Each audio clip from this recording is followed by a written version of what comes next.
అది 1948 సెప్టెంబర్ 13 భారత సైన్యం హైదరాబాద్లో ప్రవేశించింది. కేవలం 5 రోజుల్లో నిజాం పాలన ముగిసింది. ఈ మిలిటరీ ఆపరేషన్ పేరు ఆపరేషన్ పోలో. కానీ నిజాం ఎందుకు భారత్లో చేరడానికి నిరాకరించాడు? రజాకార్లు ఎవరు? భారత్ ఎందుకు సైనిక దాడి చేసింది? తెలుసుకోవాలంటే ఈ వీడియో చివరి వరకు చూడండి. ఇంకా ఆలస్యం ఎందుకు? Let's get into the video. 1947లో భారతదేశం స్వాతంత్రం పొందినప్పుడు 562 సంస్థాన రాజ్యాలు భారత్ లేదా పాకిస్తాన్లో విలీనమయ్యాయి. కానీ హైదరాబాద్ మాత్రం అవ్వలేదు. హైదరాబాద్ నిజాం మీర్ ఉస్మాన్ అలీ ఖాన్ ప్రపంచంలో అత్యంత ధనవంతుల్లో ఒకడు.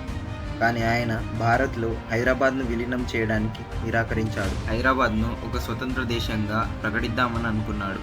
భారత్లో కలవడం ఇష్టం లేకపోవడానికి 3 ప్రధాన కారణాలున్నాయి. మొదటి కారణం హైదరాబాద్ అంటే అతనికి గొప్ప గౌరవం. రెండవది భారత్ తన సంపదను తీసుకుంటుందనే భయం. మూడవది అతను మతపరంగా అనుకూలంగా ఉన్న పాకిస్తాన్తో ఒప్పందం కుదుర్చుకోవాలనుకున్నాడు. భారత్లో విలీనం కాకుండా హైదరాబాద్ను స్వతంత్ర రాజ్యంగా ఉంచేందుకు నిజాం ఒక గట్టి వ్యూహాన్ని రచించాడు. అతను రజాకార్లను సిద్ధం చేశాడు.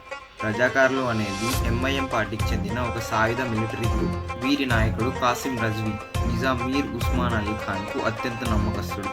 రజాకార్ల ముఖ్య ఉద్దేశం ఏంటంటే హైదరాబాద్ను స్వతంత్ర ముస్లిం రాజ్యంగా మార్చడం, హిందువులను భయభ్రాంతులకు గురి చేసి వారిని హైదరాబాద్ నుంచి తరిమేయడం లేదా బలవంతపు మత మార్పిడి చేయడం, భారత ప్రభుత్వాన్ని వ్యతిరేకిస్తూ నిజాం పాలనను రక్షించడం. వీటి కోసం రజాకార్లు హింసాత్మక చర్యలను చేపట్టారు. గ్రామాలను ధ్వంసం చేశారు. ప్రజలను ఊరి బయటకు తరిమేసి వారి ఇళ్లను తగలబెట్టారు. గుడులను ధ్వంసం చేసి వాటిని మసీదులుగా మార్చాలని ప్రయత్నించారు.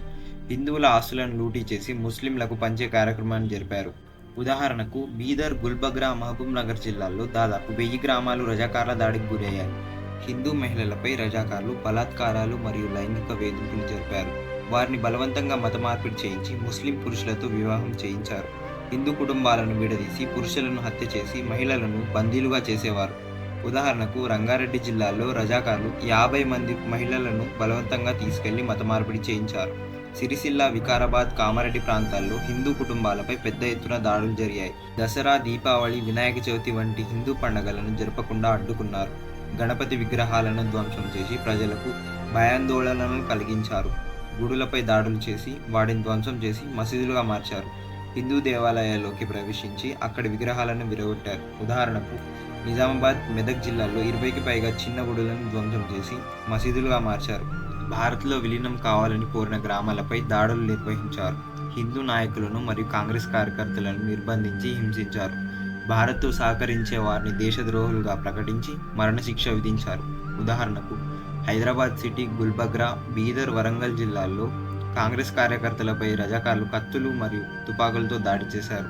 భారత్ జెండా ఎగురవేసిన యువకులను వారి తాడుతో కట్టేసి బహిరంగంగా చంపారు. సుందర్లాల్ కమిటీ నివేదిక ప్రకారం హైదరాబాద్ హిందువులపై జరిగిన మారణ హోమంలో 27,000 నుంచి 40,000 మందికి ప్రాణాలు కోల్పోయారని తేలింది. 1948లో రజాకార్ల హింస తీవ్రమైంది. వేలాది మంది హిందువులు హతమయ్యారు. లక్షలాది మంది భయంతో ఇతర ప్రాంతాలకు పారిపోయారు. సర్దార్ వల్లభాయ్ పటేల్ ఇంకా ఆగితే హైదరాబాద్ను రక్షించలేం అని భావించి సైనిక చర్య తీసుకోవాలని నిర్ణయించుకున్నారు. ఈ సైనిక చర్య ప్లాన్ను మేజర్ జనరల్ జయంత్ చౌదరి మరియు army chief general Rajendra Singhji రూపొందించారు. దీనికి ఆపరేషన్ పోలో అని పేరు పెట్టారు. 1948 సెప్టెంబర్ 13న భారత సైన్యం ఆపరేషన్ పోలోను ప్రారంభించింది. జనరల్ జయంత్ చౌదరి నేతృత్వంలో 35,000 మందితో ఉన్న భారత సైన్యం హైదరాబాద్ను 4 ప్రధాన మార్గాల నుంచి చుట్టుముట్టింది. షోలాపూర్, హుమ్నాబాద్ మార్గం, గుల్బర్గా, జహీరాబాద్ మార్గం, బీదర్, నిజామాబాద్ మార్గం, భీమవరం, వరంగల్ మార్గం. ఇండియన్ ఎయిర్ ఫోర్స్ ముఖ్యమైన స్థావరాలపైన బాంబుల వర్షం కురిపించింది. కేవలం ఒక్క రోజులోనే 60% హైదరాబాద్ను భారత సైన్యం కంట్రోల్లోకి తీసుకుంది. 1948 సెప్టెంబర్ 17న నిజాం సైన్యం పూర్తిగా ఓడిపోయింది. హైదరాబాద్ నిజాం రేడియో ప్రసంగం ఇచ్చి లొంగిపోతున్నట్లు ప్రకటించారు. హైదరాబాద్ రాజ్యం భారత్లో విలీనమైంది. రజాకార్ల హింస పూర్తిగా ముగిసింది. సర్దార్ వల్లభాయ్ పటేల్ ఈ విజయాన్ని భారతదేశం చారిత్రక సమైక్యతగా అభివర్ణించారు. ఆపరేషన్ పోలో తర్వాత రజాకార్ నాయకుడు కాసిం రజ్వీని భారత ప్రభుత్వం అరెస్టు చేసింది. హైదరాబాద్లో భారత సైన్యం ప్రవేశించిన తర్వాత నిజాం మీర్ ఉస్మాన్ అలీ ఖాన్ లొంగిపోయాడు.